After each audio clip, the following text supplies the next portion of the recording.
What if I left and he made no sense? And you tell your friends and they hold your hands. Baby, never mind, never mind, never mind, never mind, never mind, never mind. What if I left and he made no sense? And you tell your friends and they hold your hands. Baby, never mind, never mind, never mind, never mind. Alright, I'm ready now, ready now. I ain't gonna fall back down now. Alright, I'm take it on me, take it on me, baby. Alright, I ever ask, are you gonna? Yes, people. Yeah, we're rolling, man. Welcome to AV8's third podcast. I mean, exciting stuff, man. We've been planning this for flipping ages and we're trying to get our schedules to match. So why don't you flipping introduce yourself, just for the people out there who don't know who you are and what you do. How old are you? Okay, yeah, my name is Henry Adenusi. I'm 24 years old. I'm currently doing my PhD in chemistry in Rome, Italy. You're in Rome at the moment then? Yeah, currently in Rome. Yeah, so how long you been back to Rome? Because obviously you've travelled a little bit, part of your PhD, so... Yeah, I got back end of July, so it's been about 2 months now I've been back. Yeah. So, yeah, man, how's just... Well, obviously I've got to introduce myself as well. I'm Vin, I'm currently 24, living in Cheltenham at the moment. I work 6 days a week, standard retail like stuff. 9:30 to 6:30, that's my schedule, man, so I'm not about... Ain't got time, man. But yeah, we always try and make the most out of our time. We always travel when we can, so you'll see a lot more of that in the vlogs. And if you already have been watching it, then keep watching. So yeah, man, how's life, man? How you getting on with your situations, man? Tell me what's good, tell me what's not. Just getting back into the work routine. Getting back to life in Rome, basically, after an extended break. So are you in the office then? Are you basically office 9 to 5, or is it a little bit different? It's a little bit different, probably. Well, I'd say it's about 9:30 to 6:30. It's basically a mix of office and lab, so some lab as well. Yeah. But not as much lab because my project's computational based, so it's done through Linux, so it's more done through programming. Yeah. Because it's a computational chemistry project, which I actually prefer because I'm not spending hours in the lab as I've done previously for my master's. Is that something that sort of interested you from the start, the Linux thing, the whole programming, or is it more towards the research? I don't know, because I said at the start probably not so much, but as the years went by, it started to interest me more due to the fact that it actually allows you can actually run calculations on the fly with an internet connection anywhere in the world. So there's people who can just work literally from anywhere. Yeah. Because they're basically doing quantum chemistry calculations from anywhere. Yeah, it's all well and good saying that, right? Obviously, we want to start our stuff online as well, but how easy would it be communicating online? Would you say that's something you have to work with, or is it usually gone to plan? For example, you want to talk to so and so, supervisor, blah blah blah. Yeah, I think it's not so bad really doing online, because obviously now we've got Skype as well, so you can always Skype with people. I'd say the biggest problem is time zones. Time zones, yeah, obviously. Yeah. If there's a time difference, then you have to go out of your way. So when we're preparing for Hong Kong, basically, you have to send emails I'd have to wake up sometimes at 5 in the morning to send an email. Bruv. Sometimes I'll be sending you Snapchats or flipping 5 in the morning just to make sure you're still up, bruv. Yeah. That's probably one of the downsides of it. But I'd say now, a lot of things work a lot better online. So I don't think it's too much of a problem. Yeah. Being able, working online. I think a lot more businesses, a lot more companies are going towards that. A lot of people are setting their companies up online only. Because obviously it cuts out one of the biggest factors, which is obviously rent and actually having a physical location. Yeah. So a lot of people obviously are more geared towards working online. Yeah, it's a good option to have, man. But we're both 24 at the moment, but also we don't really know the age of our audience, but I reckon it will be good information for younger and also for a lot older, so they can sort of compare. But what would you say an average 24-year-old should be doing at the moment? As in, what should they be working towards, or should they even be working, or do you know what I mean? Like, what do you think they should be doing? Or what do you, or more or less, what do you? I think this is an easier question. What do you think the pressure has been put on us to do at the moment at 24? What's social media saying to us, or what's parents been saying, or people around you been saying? The societal pressure and the most common situation people find themselves in is they should be already working by the age of 24. They should probably already have their own place, their own independence. So living away from home, having a so-called steady job. Let me stop you right there, right? 9 to 5 for the last 2 years, right? I've moved away from home. I've had my own place, but I haven't had the money to afford a house. So like, do you know what I mean? Yeah. Are you quantifying your own place as just renting them, or sort of having your own property?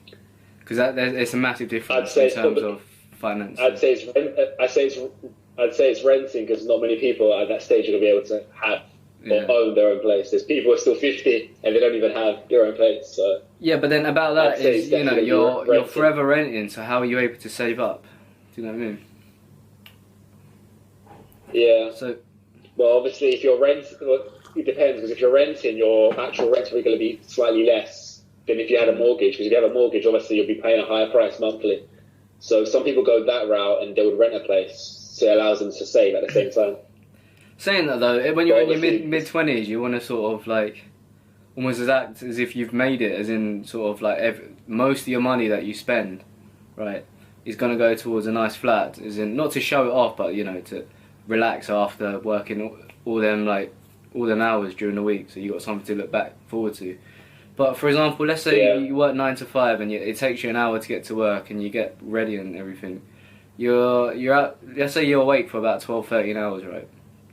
That you're actually zoned in or whatever. You're only going to spend like a few hours back at your house getting ready for work and chilling, basically cooling down from work. Do you know what I mean?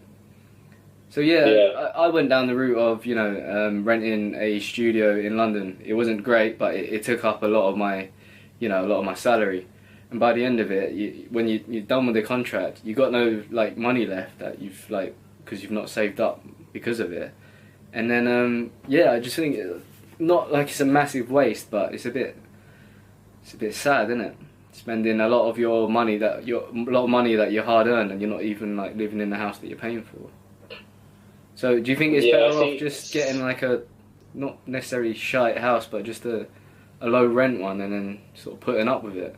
Because for some people, it's their pride and joy, you know, because they haven't got a car, they haven't got this and that, so that they have their property as, you know, it's their pride and joy. So what do you recommend? Yeah, I think it's highly dependent on your job. Whether you're working a professional job obviously determines your salary, how much you're going to be earning per month, and also depends where you are. Definitely, the city that you live in is a huge factor, because obviously if you're somewhere like London, then your rent is going to take up a lot of your monthly salary. But if you're, say, somewhere outside of London, if you're in, for example, Southampton, or if you're in Liverpool, or if you're in Manchester, it's going to be a lot less.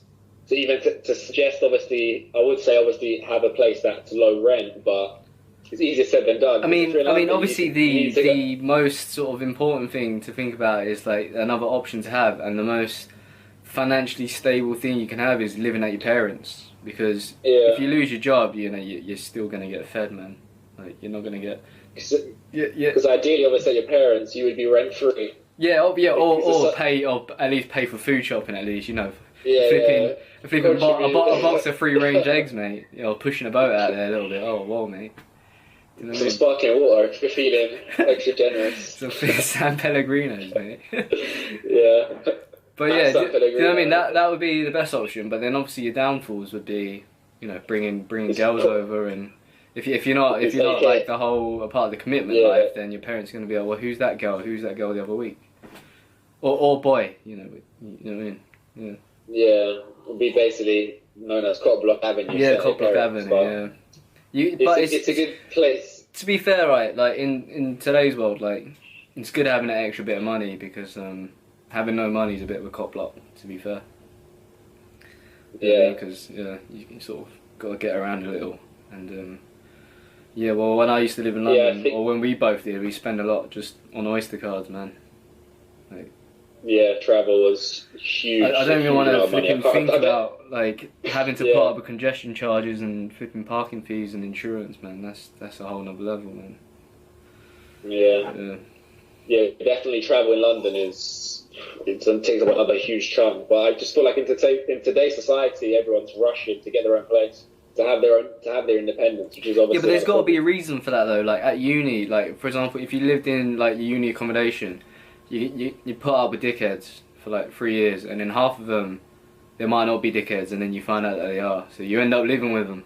Do you know what I mean? So all all that time that you spend in between looking for houses and not fitting and feeling like you have to pay for a house because you need somewhere to live. When you come out of that, you finally get this freedom, and then you think, right, well now it's time to get my own place. I think that's the rush, man, because people feel so trapped, like being at uni or being away or having to be somewhere for a specific amount of time. They just can't wait. They cannot wait. Yeah. Yeah. So that in itself people... is a rush, but it's a good thing because it's reasonable, you know. It's not like a mad like rat race. Do you know what I mean? Yeah, I think it depends what's your situation at home, and obviously depends on your parents, because it's not a nice environment or if it's not a nice place to live, then a lot of people don't have a choice. That drives people to move out, because obviously if you don't have a good relationship with your parents, or they're not sound people, let's say, then that's another huge factor which will I just drive want to you say out. shout out to my mum, like if you're watching this, like flipping mate, just you got next level cooking skills, man. That's why I come like at least every 2 weeks, man, every Sunday. But yeah, man. Yeah. And obviously, I just wanted to quickly add, like, another factor is a lot of people want to flaunt on, like, obviously social media to try and show, look at like my fucking penthouse, or look at where I'm living. Like, a lot of people try to do that as well. Obviously, for like, sort of social status. Like, they're doing it for the wrong reason. Do you know what's funny? All your biggest YouTubers, when was the last time you ever saw them buy a property? They don't, because they're always on the go. All they do is rent. They're always on the go, and it makes sense for them, because they take work wherever they take them, and there's no point leaving a property behind that they're going to have to let out to someone else, which isn't always guaranteed either. But yeah, enough for like the YouTube side, but it's just sort of trying to stay away from that and just sort of keep it within the bubble. But yeah, we'll get along to that topic later. But yeah, just a quick fire question, like your 3 like main motivators, go, and why? As in like people, like inspirations. Oh, people? Yeah. I'd say definitely my dad, for sure, number 1. Pretty good. I don't know, to give a reason why, obviously, because he left his home country, Nigeria, at a very young age, at the age of 16. Moved to Italy, studied there, learned the language, lived there for 10 years, then moved again to UK. So definitely him, because I can't even imagine doing that at the age of 16. So you sort of see that more or less like a independent sort of side, as in like, anytime you're struggling, you think, why am I being such a bitch? Like, my dad had to go through a lot more. Yeah, because at that age, obviously, I don't think many people at that age can move continent. I mean, I don't think many people could also go to a new country, learn a language, study there. Mate, a lot of people won't even flipping move away from home because their flipping girlfriend like lives around the corner. They won't even move city because they can't give up their job. You know what I mean, man? Yeah. Like, we're full of fucking surrounded by little bitches nowadays, and you can even call yourself a little bitch at some point as well. And it's a good thing, because if you recognise it, then you're always going to step up. You know what I mean? Because it makes you look back and see, obviously, how people had it a lot harder than us, obviously. Like, compared to us now, obviously, it was definitely a lot harder back then. It's more so independence, and it's also having the confidence and the ability to actually go somewhere new, to establish yourself there, learn a language, and to actually thrive and be successful and contribute in another country, another economy, which obviously, but then at such a young age, but then you have to give up that thought of actually settling down and getting comfortable in a place. Do you know what I mean? If you have to compromise that at the same time, you can be as like out there as possible and sort of not saying, well, sort of get around basically, but then how, you know, people are going to end up saying to you like, why are you here, or what moved you here? In your head, all you can think is, I was bored, I wanted to move, which is probably like a good idea, because like why wouldn't you move? Do you know what I mean? If you had an option between A and B, like to move Australia if you could, and someone offered you a job and it was the same salary and everything, or even better, why wouldn't you move? You would just move for the experience. Yeah. But then a lot of people would say, well, you're settled here, and you got everything here, like your friends and family. But to be fair, like how many friends can you count on your finger that are actually like worth like staying for? You know what I mean? So you might as well move anyway. Yeah. Yeah, it depends on definitely on a person's their actual motives and what drives them on a daily basis. Because obviously, for some people, friends and family, they're put on a very some people ain't got a choice, man. Like they've probably been stuck with like kids since they're 16 or something. Do you know what I mean? Some people ain't got a choice. It's highly dependent on your situation, that's for sure. Yeah, I'm gonna have to sort out my camera. Just give me a sec, 'cause it's overheating. So I'll probably just switch over to my phone and just start recording from there. Yeah. The quality should still be about the same. I'm just a little bit annoyed that flipping it's overheating. So let me just switch it off. God, I'm probably gonna have to fuck it. We'll leave it in the edit. I think that angle is good anyway. I mean, my face is gonna look fat in every angle anyway, so we'll roll with that. Yeah, This isn't technically. I took over someone else's room, but that like picture there is covering a hole, so I have to leave it there. So 1, that ain't my kid. 2, they're not related. 3, like it has to be there. So yeah, we'll carry on. Yeah. Where were we? Yeah, motivators. Let me just chuck one out there. I know. I only saw it because it was like a YouTube video the other day, but I was gonna say Dwayne Johnson, man. For such a like flipping big like superstar that he is, and just like a big person like physically, he's really like emotional. Physical specimen. He's really like emotional, man. And to be fair, there's a reason why he is like the way he is, like just a legend, man.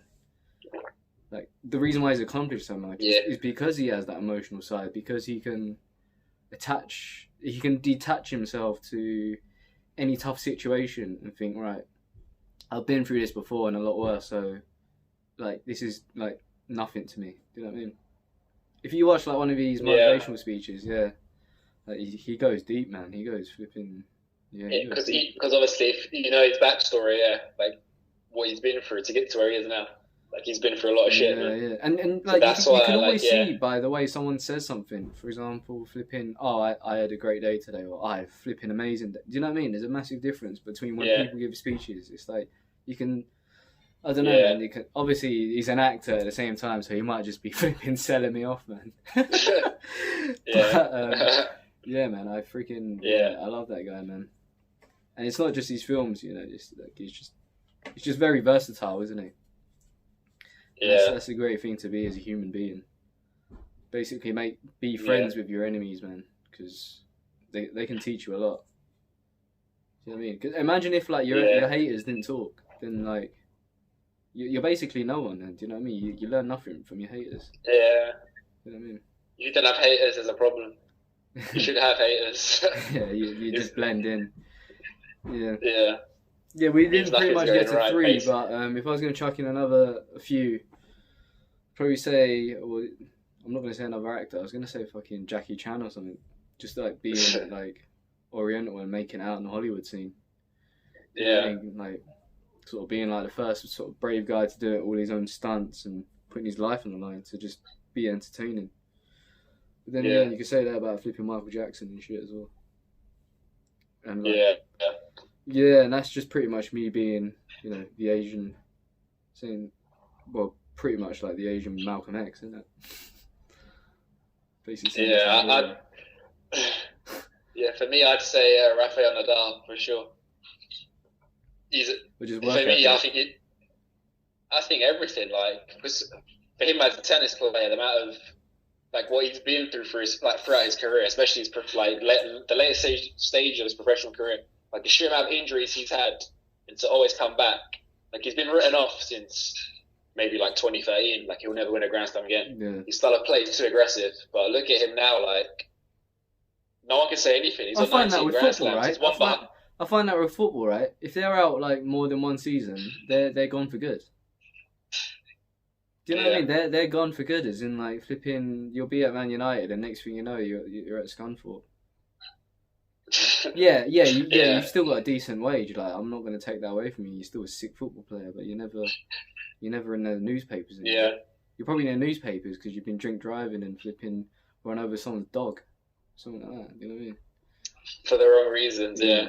And I just have to say it out there because that's someone's mate. Do you know what I mean? That's someone's uncle. Like, it's an actual person. Sometimes you forget that. You read about people and you think Jamie Vardy this and that and that. But you think like that's someone's flipping mate. You know what I mean?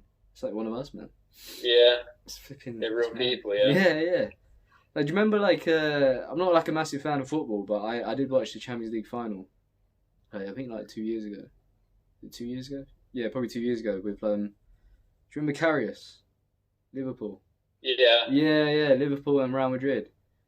I was just thinking, flipping hell, man. Like, yeah, he's like flipping messed up big time on the day. I was thinking, mate, he's gonna get moved to another team, innit? That's someone's flipping job, like. He's gonna get a big, massive like salary cut and everything. Imagine he big just relocation. Could you imagine though, just investing in like a massive property and thinking, yeah, I've got bills to pay off and this and that. Yeah, next thing you know, you fuck up one day on one night and that's it. You get a massive pay cut and now you're in debt. Yeah. Yeah, it's a mess, mate. Some of the stuff that you read in papers, man, is like you give it a bit of thought and you think, fuck, man. That's elite level sports though. Comes down to their performance the night, literally on the day. Yeah. That's what it comes down to. You can train alright. You can train like flipping Messi, mate. But you're never going to pull off a Messi, are you? It's what you do on the day that matters. Yeah. That's why it's a harsh world football. But yeah, I'll say Rafael Nadal due to definitely his work ethic and his humility as well. On and off the court, like he never shows like he's never like smashed a racket on court. There's a lot of theatrical players like Djokovic. Probably most players on the ATP tour who just go nuts. They start kicking stuff. Yeah. But like he's always stays composed basically throughout. Yeah. And obviously I think that's just a big thing that never to write someone off, and that whenever you fall down and you have obstacles, obviously there's always a path to come back. There's always a way back. Obviously people are very quick to write you off when like something goes wrong. Yeah, but then a part of that is who's his motivator. Do you know what I mean? And people instantly think it's a coach or a family member. It could well be, but you know, it probably is like just someone who's just highly up there who he rates. Do you know what I mean? It's always nice like trying to find out who your inspiration is, because then you think, fuck man, like I can delve deeper and maybe I'll find like another. For example, you think, alright, this guy's clever, so you find out what books he reads, and then when you read that book, you find out a lot more because he's only relaying the information and then he like passes off that he's clever. Whereas if you get it from the source, you can get your own interpretation of it. But the thing is, it might not be as good as the real thing. Do you know what I mean? But yeah, it's cool. Yeah, it's good. Like I feel like for a lot of people though, obviously people that people look up to, their main motivation is probably because of what they do, because they have a passion for what they do. So that's what always drives and motivates them to want to do their job. Yeah, but I find like the realist motivators are the ones that show weakness. They're not all about the flipping wake up and flipping smash the day. They're more or less like more real to me, as in like, well, I've had my shit days and they were really, really bad. And that's what makes the normal days good. I think those are like the flipping ones that like get to me, that hit me. Because obviously, you said Nadal and injuries, and all that. But then again, everyone has a sort of sob story, and that's why they get to where they are. But then it's the same thing. Like you either kick it to the curb, or you just sort of like fade away and just You know what I mean? For me, I say Nadal because it's more recent, like right now in his career that he's had. Like he's not something about his backstory when he was young. I mean, like literally now since he's been over 30, that he's been like having obviously compared to like. If anyone follows tennis, you know the top three tennis players: Federer, Djokovic, and Nadal. If you compare the amount of injuries Nadal's had, the amount of like Grand Slams he's missed compared to the other top two players. Yeah, but you hear that probably more than triple or double with like Olympians as well. To be fair, right, I really do like rate people who sort of like take part in athletics, because I don't think their money's that great, is it? They're sort of relying on charity, aren't they? They have like these schemes. A lot comes from sponsorships. Yeah, but then a lot of the charity monies do then go towards people from an athletic background. Do you know what I mean? Even like kids and stuff, like after they leave school and everything, you know, who's going to pay their salary for just running on the track? Do you know what I mean? Yeah. Yeah, there's ways to go about it. You get a scholarship at uni, but it's not It's not easy, is it? You got to be clever. Only the best. It's only the elite who get to that level. Yeah. And have you got a third person? Third person. I was gonna say, I was gonna touch upon YouTube, and just be like, if we're doing this like for real, like obviously my inspiration's got to come from somewhere. I was gonna say in terms of producing like the quality at a young age, probably David Lade, and in terms of like the like work ethic side to being committed to the actual like taking YouTube seriously, I'd probably say Nabil, the videographer for Christian Guzman and at one point Moraine, shooting aesthetics. Yeah, he's been all over. He's helped out loads of people, but just the sheer content he goes through and like to get them edits out the way, man. It's you know what I mean. People have vlogged him like sleeping in the middle of like parties and stuff. Yeah. That's how like dedicated he is, and I'm not saying that's a life I want to live, but when you get to the point where you flip and work your socks off, and you see the production that people make, then it's entirely worth it. There's a reason why like when he's edited the video, it's to that quality. Because obviously the time he's actually put into it, like he works through the night. But you also got to think like the thousands and thousands of mistakes he's made to get up to that point. It's not like, you can have a raw talent for like anything, but you've got to make like the hours of mistakes and like thousands of hours until you get to that point, man. It's all practice. And, sort of learning. You have to make it. You have to make it count, basically. Yeah. Mm. But yeah, he's a good guy to follow, man. Because sometimes when I sit there and I edit and I think like, right, I need to go to bed now. Like this, I'm just gonna put the video up for the sake of it, just to say it's done, because I can't be bothered. That's how you get a shit video, man. You know what I mean? Yeah. That's how you end up turning into like 4 out of 5 YouTubers that are crap. You know what I mean? If you go by that mentality. And you think, oh, right, I've got them views now. It's like really what matters. And you look back at it and you think, I'm not going to bother watching this because it's rubbish. It's not what I want to go for. Yeah, you have to be proud of what you produce. And that's be something that you yourself would actually watch. Yeah, I'm hoping you guys actually like our content. Like, not just like, I'm not saying like as in press the button. Like, I don't really, not really too bothered about that. But yeah, if you like our content, man, like, it's good knowing that you guys actually give time to watch us. Because we're just normal people like me, like everyone else, but we just have time aside to, be cool. Yeah. What's your current diet and training at the moment? You are still training, right? Yeah, my training's tapered off a bit. I'm probably down to like 3 or 4 days a week at the moment. What training diet is? Sorry, I didn't hear what you said. What training program are you on? I'm just doing an upper lower split, basically. Yeah. So then have a basic upper lower split with a rest day in between each day, basically. In terms of diet, I don't really have anything fit. I'm not really following any plan. I'm just eating when I get time, basically, because right now it's just... But you're not tracking calories or anything? Or you sort of know how much Not really, but if I had to estimate, I'm probably eating between 2,500 to 2,800 a day. What's your aim though, anyway, to cut?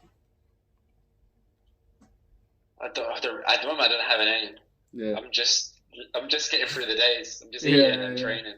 For me, it's like I know I definitely don't want to lose weight. That's for sure, because you've seen our previous videos how sort of lean like I was anyway. And I didn't feel great inside. Well, I knew it wasn't optimal for lifting anyway, or life. And I've just been enjoying a little bit more food, so I've been sort of trying to maintain. And if the weight goes up, then it goes up. But yeah, I've tracked like a good week of 3,100, so I know what it looks like on the plate. I know what I know what I'm eating. But in terms of protein, I don't think I need like protein to be anywhere near 1 gram per pound of body weight anymore, because obviously my frequency is lower. And I also lowered the volume, because when I cut, I couldn't handle the volume, and I never want to get to the point where I'm bulking and able to do so much volume. By the time I cut, I can't do the same style of training. So I've noticed when I dropped the volume, I wasn't achy anymore, and I also dropped the protein. And just gonna put it out there. I only eat protein just for recovery. I don't eat protein to necessarily pack on the muscle to get the amino acids to build on. If I'm achy, I'll eat protein. If I'm not gonna give a flying whatever about protein. I'm gonna eat a flipping like tub of butter if it makes me feel good instead of a flipping piece of chicken breast. If I'm able to train, I'd say for protein, I've never ever got done 1 gram protein in my life. I've always been on 0.8 per pound of body weight. I was quite conscious though when I was on the cut. I've always under-eaten protein, 100%. Like the whole of my life, 100% always under-eaten. But now, like as I said, I'm only training like had a high amount every other day. So like your Monday, Wednesday, Friday, and then like whatever. Do you know what I mean?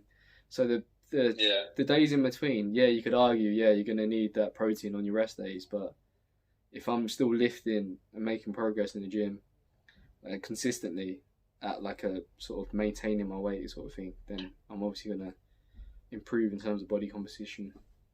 I mean, just put 2 and 2 together. Yeah. If you're able to hit 60 mile an hour at a lower amount of petrol than another car, then you're obviously more efficient. So you're gonna adapt to it. You know what I mean? Yeah. Don't need to be flipping getting anal like flipping smashing numbers. But I'm quite comfortable at the moment with my lifts. What split are you following at the moment?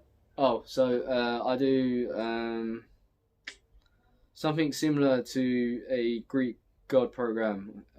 Kino Body introduced it.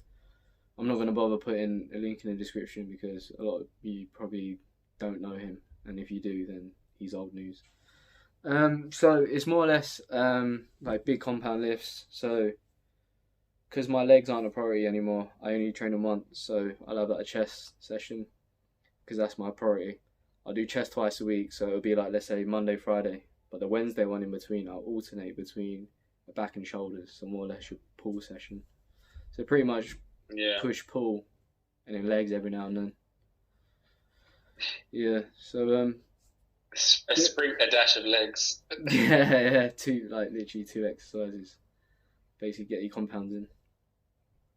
And it's good because obviously when you cut, like I'm always thinking about the cut because my last cut was so long-winded and so unimaginably like difficult in terms of the lifting. How long was the cut in total? I think I started like near enough around your birthday, like let's say at the end of February when we met up. Yeah. At the end of February, and it lasted up until when we went to Bournemouth. Because there were bits in between where I messed about, but obviously I'm going to count the whole entire thing. We're trying to get lean. So let's say the end of February to the end of August, just after my birthday. Yeah. So it's quite long, man. That's like 6 months.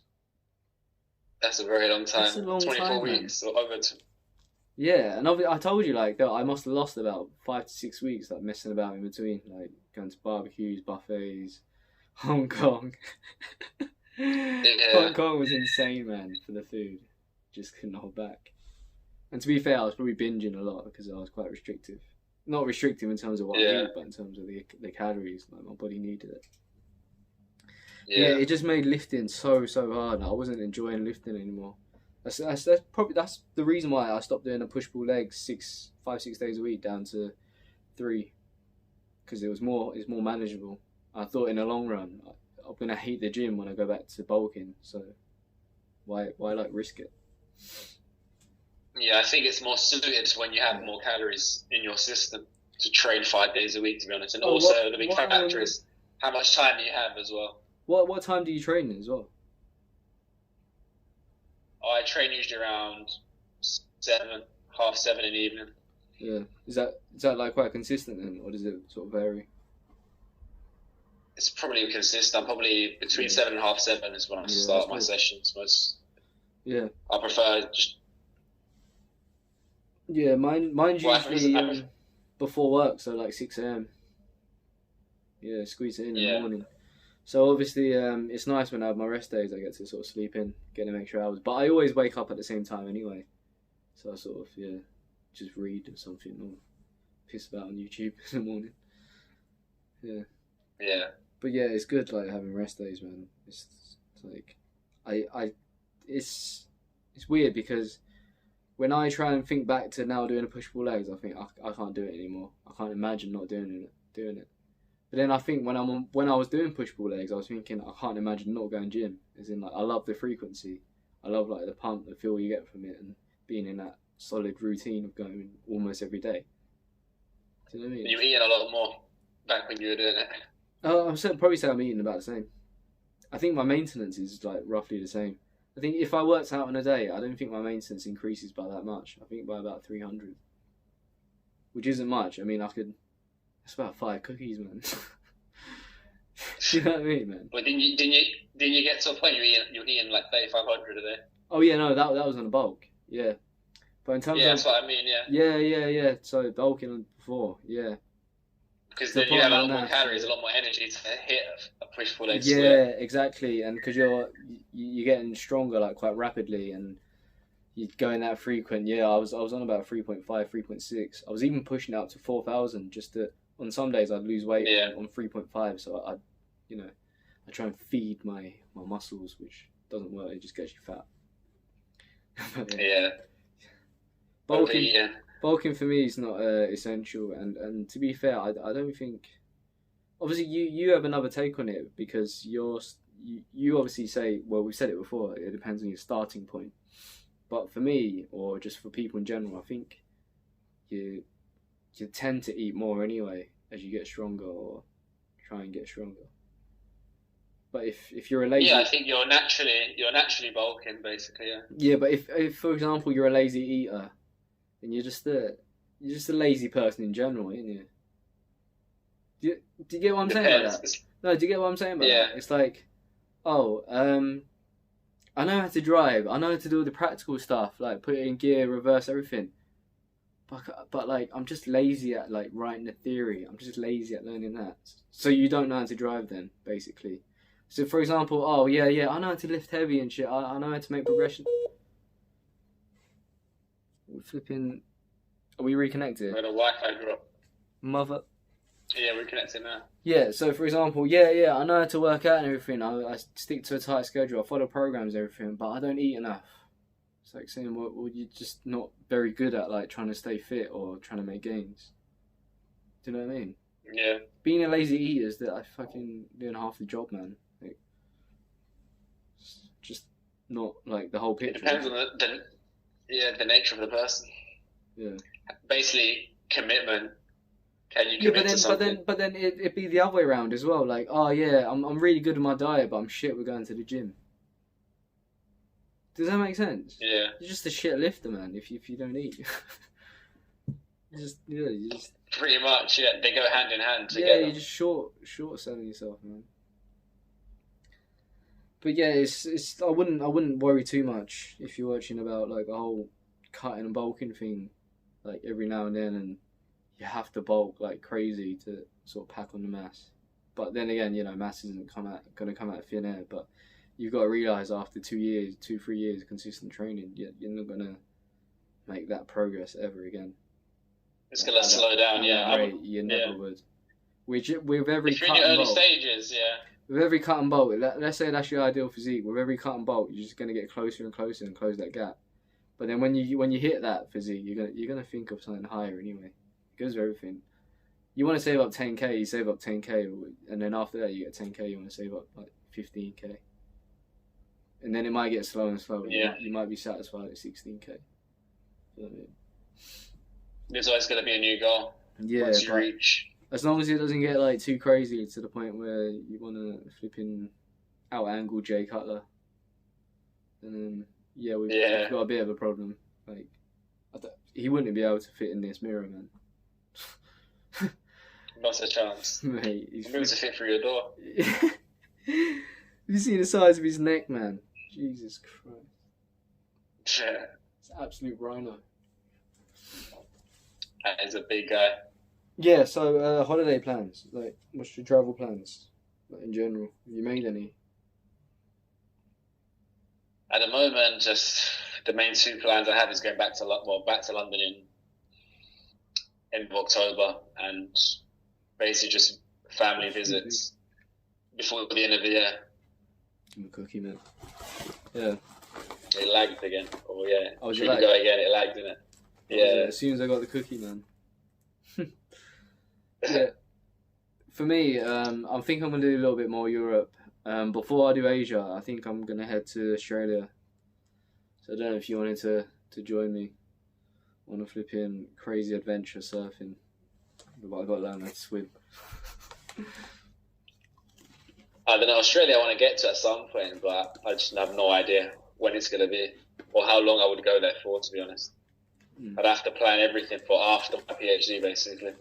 Yeah. Because next year is going to be next year is basically a heavy one. It's a write-off. It's nearly almost a write-off year from January to December already.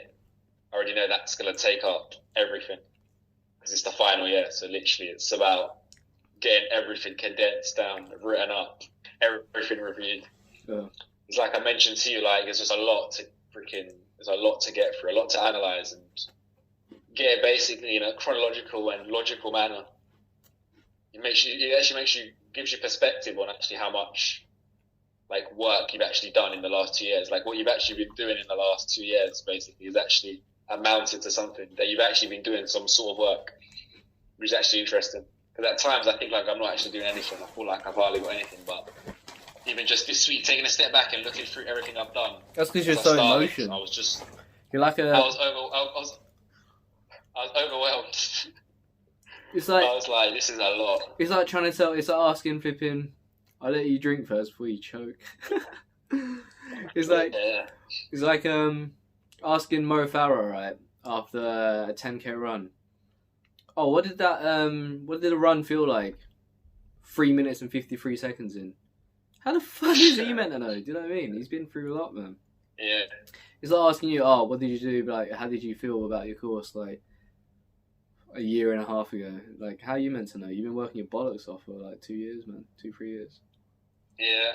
You know what I mean? It's not until you take a moment to stop and look back and then you actually see that level of productivity has actually been really high.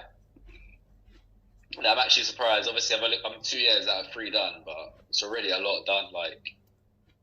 At the stage I'm at now, like I could already start writing basically my whole thesis, my whole project from now, easily, which is obviously a good position to be in.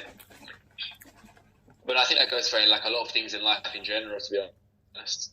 Obviously, there's a lot of people very harsh on themselves and very harsh critics, and always people are comparing other people, what they're doing, and what was this person doing at this age, or what should, like you said, what should a 24-year-old be doing? Like we didn't really answer the question, what should a 24-year-old be doing at this age? But there's that question, is there a right answer though? That's not what people are looking at though nowadays. They take that, what should a 24-year-old be doing nowadays, and then they turn it into how to be successful at 24. But what is success though? Yeah. How do you define success? What is the arbitrary figure? Let's say, for example, a successful person made 2 million. Right, 2 million a year, or whatever. Let's just say, for example. Yeah. Let's say I make 2 million a year. Yeah. It's just a fucking figure, man. You know what I mean? It's like, how happy are you? How often do you get to see your family? Do your family even like talk to you? Yeah. Do they even care about you? Do you get enough sleep in? Like, do you like genuinely have like people that you care about or they care about you? Because yeah, it's all well and good people caring about you, but do you genuinely have people that you care about? Do you know what I mean? Apart from just caring about money. Yeah. Or like having someone's successful because they own 5 houses. It's like, well, you don't live in them houses, so what's the point? But success is basically defined by the person. It's individual. It's defined by what that person sees as. So why should I go out? Arbitrary, So why should I go out and buy a book that says, how to be successful at a young age? Why is that a high book seller or like a fast selling book? Well, because a lot of the times, a lot of these books about how to be successful always relate to money, and always relates to material wealth. That's the fact. A lot of it's about having your own business, I was going to say entrepreneurship. Yeah, I was going to break into a lot of it's related to that. A lot of it's related to that. So yeah, I was going to break into. That's why people buy those books, because most people define success through money. Everyone wants to have more financial freedom. It's probably one of the biggest drivers, and obviously it's a huge motivator. I was gonna break into this subject, right? I'm just gonna try this out there. I already know what I sort of think about it, but for example, let's try and treat this like a flipping literature review, where I just chuck a flipping article at you. If I say to you, inverted commas, the system is fixed. This is like what a university dropout says. Like, how would you like interpret that or go on from there? As in, like, he feels like the system is fixed. As in, like, he's got no chance. It's just the government's fucking us over, basically. Like, where would you go from that? Like, is it true? Is there any truth in that? It's highly dependent on your personal experience. That's what it comes down to. If you say that about university, it's dependent on your experience. Yeah, but where do you think that came from? That issue, as in, like, why would someone say that? It's someone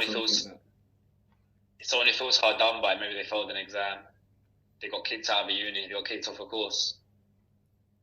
Yeah, but then what if there's more reasons to it? Like, by the end of it, they get mistreated because they're homosexual, or they're a certain colour, or they're from a certain background, and they just get mistreated, and then do you know what I mean? They're somehow discouraged by the system. Do you think there's truth in that? As in, for example... Yeah, I think there is. As in, for example, 10 people get the same results, but why is it only... There's only one, like, job for promotion, but then 2 people get the same results and everything. And you can't say, like, on pen to paper, everyone has, like, a more, like, desired personality, but there's ways of... Because there's always a bias in every... Exactly. There's always a bias in every system, that's why, yeah. That's just human nature, there's always a bias. Everyone has a preference. Do you think even if the system is, like, broken or fucked, people should just accept it, or do you think people should fight back and have their say? Because most of the time, right, even if the system is broken, for example, you don't like the idea that you have to spend time at uni and then you're in debt and this and that. Well, what are you doing about it now? I think that's more or less the case. Do you know what I mean? If you don't like something, instead of complaining about it, you should go. Yeah, do something about it, man. Take the steps to. Yeah. Basically, the people that are saying fuck the system, like, they should be the ones that have the energy and the drive to push even more and prove the people wrong. The end of the day, it's a choice. University is not compulsory. You always have a choice. That's what it always comes down to. No one's put a gun to your head to say you have to go to uni. At the end of the day, that's what it comes down to. You also reconsider, like, imagine if you were brought up in another country, man. Yeah, and you have no rights. Yeah. For example, if you're born in, like, I don't want to, like, offend anyone or start wars, but if you're born in, like, Afghan, like, in 2000, like, in 1980 or something, you know what I mean? You had, like, barely any freedom, man. You can't just fly to whatever country you want because you don't like it. That's the thing. That the fact is, you don't choose where you're born, but you can choose what you do with your life and what you make out of it. Because obviously, many people are born in Western countries or in Western society were completely spoiled to another level that obviously many people don't comprehend until they've actually visited a third world country or sometimes I think about it, like, yeah, I'm not gonna flipping call anyone out yet. I'm just gonna set it straight, man. Like, when I was a student dietitian working for the NHS, yeah, there were fucking, like, racist people in the office and that, yeah. But then I think to myself, like, well, like, racism now, yeah, you might get a hint of it here and there, but, like, it's nothing compared to, like, years ago, man. Yeah. Nothing compared, man. You can't compare it to, I don't know, back in the 70s or 80s where... Yeah, you can't. Even in where there was violence, in England, people getting their, like, heads smashed in by bricks and that. Yeah. People used to get followed down the streets, there's all sorts of obviously crazy stories that people went through, previous generations went through. Yeah, but is that an excuse to put up with it nowadays, though, is it? Do you know what I mean? Oh, back in my day it was worse, so now we should put up with it. No, it doesn't mean anything. The fact is, a systematic problem which exists in all societies. Yeah. And you can even argue that nothing's really changed from back then to now. It's improved, but it's still thriving in every country. Yeah, but then, for example, like present. Me and you, we're not, like, Caucasian, and we live in, like, UK or whatever. or I do anyway at the moment, or you live in, do you know what I mean? We go visit places and we might be ethnic minority, but if you then agree that there's like no racism going on, do you then just put up with it, or you one day going to be an ambassador? Do you know what I mean? Or do you sort of just live in the middle? Do you know what I mean? If you don't if you don't agree with something, surely you have to stand up, or do you just ignore it? Yeah, you'd have to stand up for it for sure. Yeah. You'd have to stand against it. You'd have to make a stand. Yeah. But it also comes down to the fact that being the minority, you're putting yourself at risk. As in, you're threatening your position to begin with. Do you know what I mean? Yeah. If you go into a role and you're a trainee and you start accusing people of being racist, yeah, or whatever, or you put a stand and say, right, or not, let's just chuck racism out. You're not happy with something basically, but you're the minority in your situation. You shoot yourself in the foot. Do you know what I mean? But then do you go and find somewhere where you are a majority and settle for less, or settle for something you didn't want? That's the system. You have to always accept that it's never going to be a perfect situation. It's never going to be ideally split down the middle, and it's going to be 20% this, like all made up. Perfect, like a pie, like divided like a pie. There's never going to be that situation. You have to accept that the world is imbalanced. That's the way it's always going to be.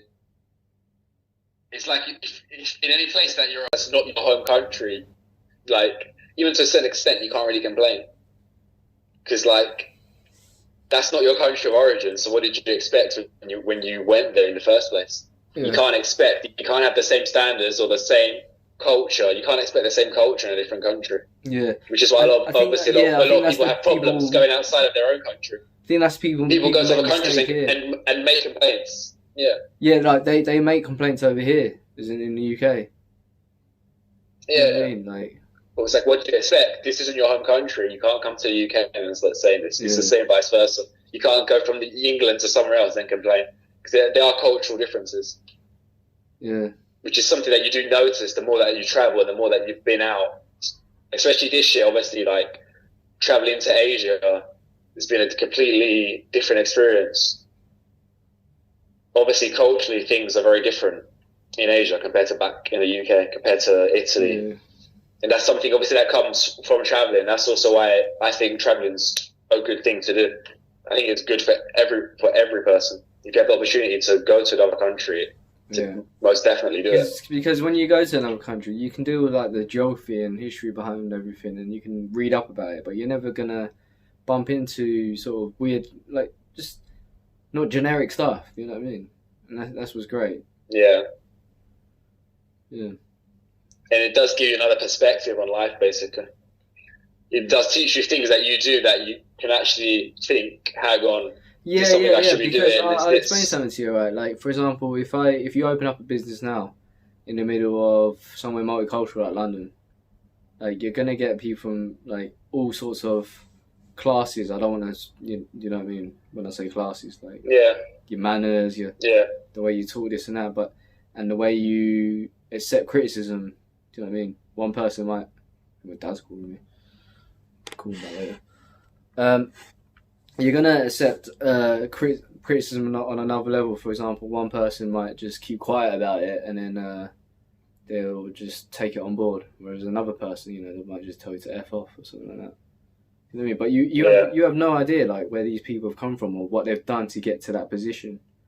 You know what I mean? You don't know like how hard it's been for them, for their families, or what they have on the line to accept basically crap that they That's what they say. Everyone has a story. You never know what someone's going through on a particular day.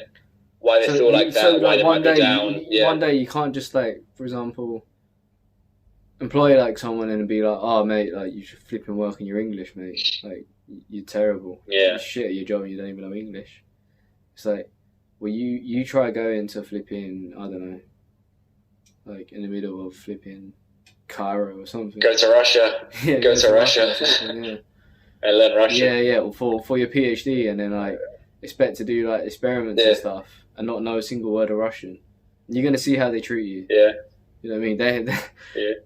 They're not going to read on a piece of paper that you got this mark and that, and they're just going to see you and be like, this fucking, why is he working for us?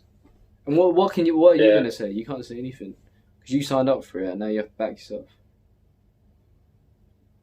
But then again, there's some things that people sign up to that they didn't know they were going to be in for. They ain't got a choice. They probably had to escape their own country because they're threatened. Yeah. But yeah, man. I'm only saying that because either of us can make that mistake of sort of having a go at someone or not understanding where they're coming from. But taking a step back and looking at it, you avoid a lot of. You see the mistakes people make anyway, and you sort of just avoid it. So yeah, I think that's a thing to look out for when you're traveling or amongst other cultures. Yeah. Yeah, mate. You have to keep an open mind. It's the main thing, right? Yeah, but I'm saying, it's so difficult because you can have the most. You can train your mind to be open, but then you'll end up like categorizing people who are basically like closed-minded and just classing people as I'm open-minded, you're closed-minded. That's why you're wrong and I'm right. And I understand where you're coming from. Yeah. You don't understand where I'm coming from because you're not open-minded. Do you know what I mean? That's like classing like yourself as educated and not educated. That's why I'm gonna keep quiet and be right, and you're gonna just keep going on and being wrong. You know what I mean? But then you have to take a step back and be like, mate, neither of us are wrong. We're just different. Like, that's very hard to accept. I mean more in terms of just keeping an open mind when you go to different places. Just being respectful of other people, any cultural differences or things you see done differently. Just being open-minded to that. And obviously, because some people go to other countries and obviously they're critical of. Yeah, I'm not gonna lie, right? When I'm in the middle of KFC line, I'm flipping one flipping like whatever food, right? I'll get people pushing, shoving in front of the line, flipping, literally pushing me out of the way. And I'm thinking, well, to be fair, right? They've probably never flipping like where some of these people come from. They've never flipping seen an Oriental person in their life before, or if they do, like in their country, like they treat them like lower class. So they just sort of shove them to the side. Yeah. And two, like queues aren't a thing in their country. It's all about who can like shout the most and get in front. Yeah. And you know what I mean? Because they have to fight. You can grab the attention, yeah. But, yeah, and it's just how in their country it works. But then in your head you're thinking this guy, man, like you need to get knocked out or something. Do you know what I mean? But that's the initial reaction, though, man. That's how sort of lucky we are to sort of grow up in, a sort of like more civilized, like, mannered way. Country, yeah. Yeah. Then again, it's not about supremacy, man. It's like, I'm not saying you should sort of go around pitying people and saying that they're less fortunate, but sometimes they are, they are less fortunate, and you gotta respect that, man. Yeah, the facts and figures don't lie. Yeah. Well. Obviously, there are places which are a lot better off than others. Yeah. And so obviously they've divided countries into first, they call them third world countries for a reason. Not even that, man. But that's a whole other matter. Just some places are so different. Like, I'm not going to go around in Alabama like carrying a Vietnam flag.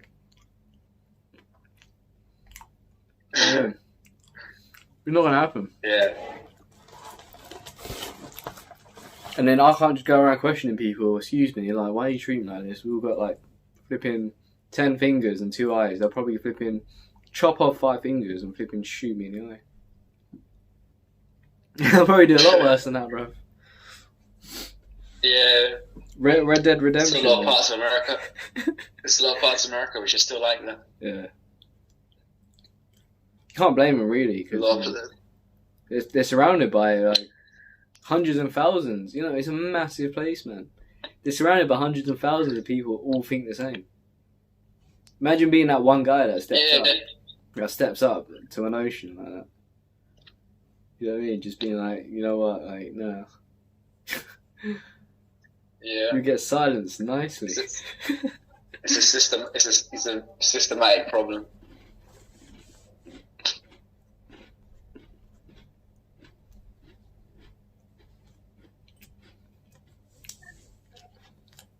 Oh. But yeah. probably wrap this up, you know. 'Cause, it's about over an hour. About an hour. What time is it now? Should we stop it there I then? don't know, because on here it's 43 minutes and the other one's 16 minutes. So altogether it could be about an hour. How long is the call going for? It doesn't say. I don't know. I think I got disconnected at some point. What time is it? It's 11:24. We started. Yeah, it probably is an hour, you know. Yeah, about an hour. But yeah, we did get through a lot. Society, motivation, life, who we are, what we do, what our plans are. We didn't really discuss plans, did we? But No. long story I don't know what short, plans. long I story don't know what short, plans yeah, are. it goes in this order: eat good food, fucking bullet point it. Eat good food, travel, learn languages, meet a variety of girls. Well, I don't know in your situation because I don't think you're single at the moment. But I've met variety already, innit? all right, we'll half tick that one then, because you're never gonna meet a variety until you have there's no end point. Yeah. Yeah, I think that's it, man. Like for I wouldn't say for your average. I don't know if I am your average, like mid-20 guy. I don't know whether I'm an old man already or still young, dumb, and broke or whatever.